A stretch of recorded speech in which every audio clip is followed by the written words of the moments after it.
थोड़ा समय आप भजन में दीजिए।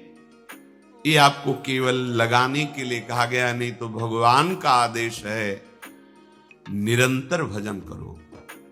अनन्यस चिंतयन्तु, अनन्य चिंतन, अन्य चिंतन ही ना होने पावे।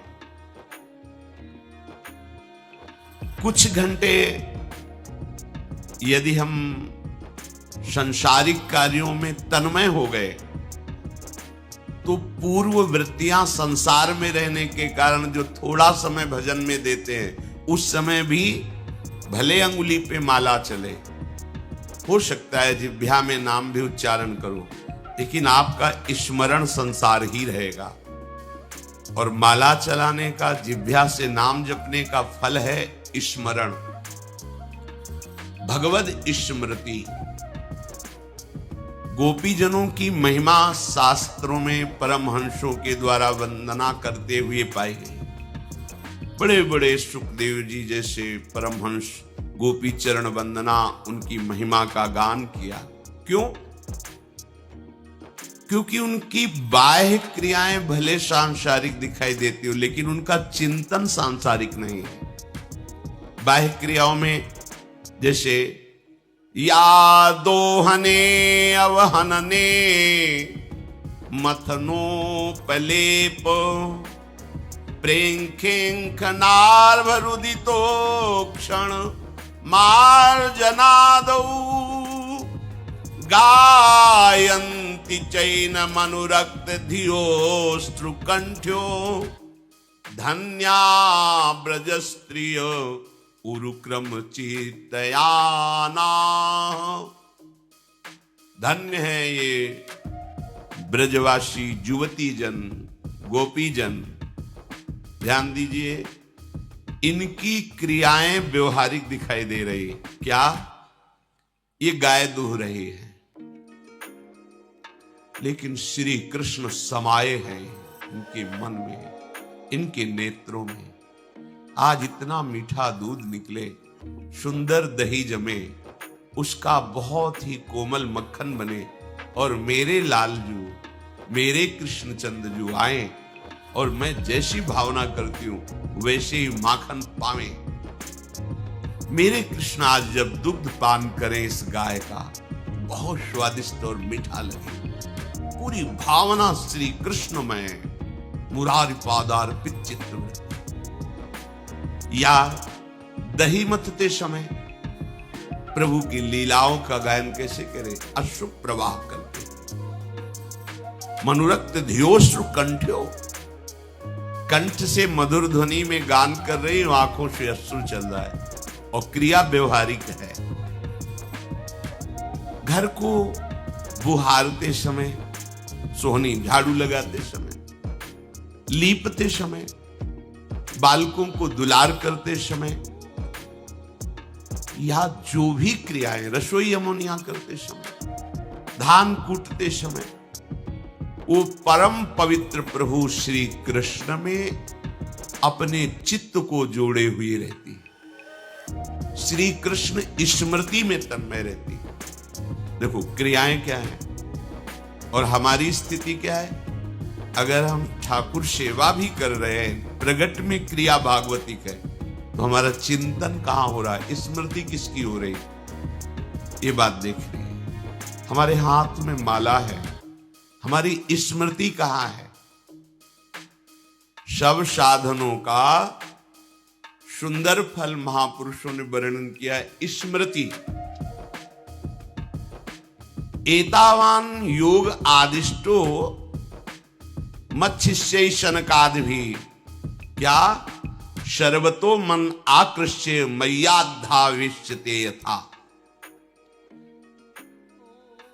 प्रभु श्री कृष्ण चंद्रजू कहते हैं, हमने अपने शिष्य शनकादिकों को उपदेश किया है कि योग का सबसे बड़ा स्वरूप क्या है। सब जगह से अपनी चित्त वृत्ति को खींचकर मेरी स्मृति में लगा देना। शक्रिन मनः कृष्ण पदारविंदयोर निवेशितम तदगुण रागी यैरिह न ते यमं पास भूतंच तद्भटान स्वप्नेपि पश्यन्त्यपि चीर्ण निष्कृताः। ई संसारे यही पुरुषै तद्गुण रागितस्य भगवतः श्री कृष्णस्य गुणेषु रागोनुरागोस्ति अस्य। वेत्ति गुणानुराग मनहंतः करणं सकृत कृष्ण पदारविंदयोः एक वारमपि श्री कृष्ण भगवतो वासुदेवस्य पादारविंदयोः चरण कमलयोः निवेशितम परमार्थता। क्या परमार्थ का स्वरूप है? एक एक वृत्ति सकृत मनः कृष्ण पदारविंदयोः। प्रभु में जा रही क्रियाएं, चाहे वो सांसारिक व्यापार हो, नौकरी हो, किसानी हो, घर गृहस्थी के कार्य हो, ये घंटे 2 घंटे वाले भजन की बात नहीं हो रही, ये भगवान के आदेश पालन की बात हो रही। एक एक वृत्ति प्रभु में लगा दी गई।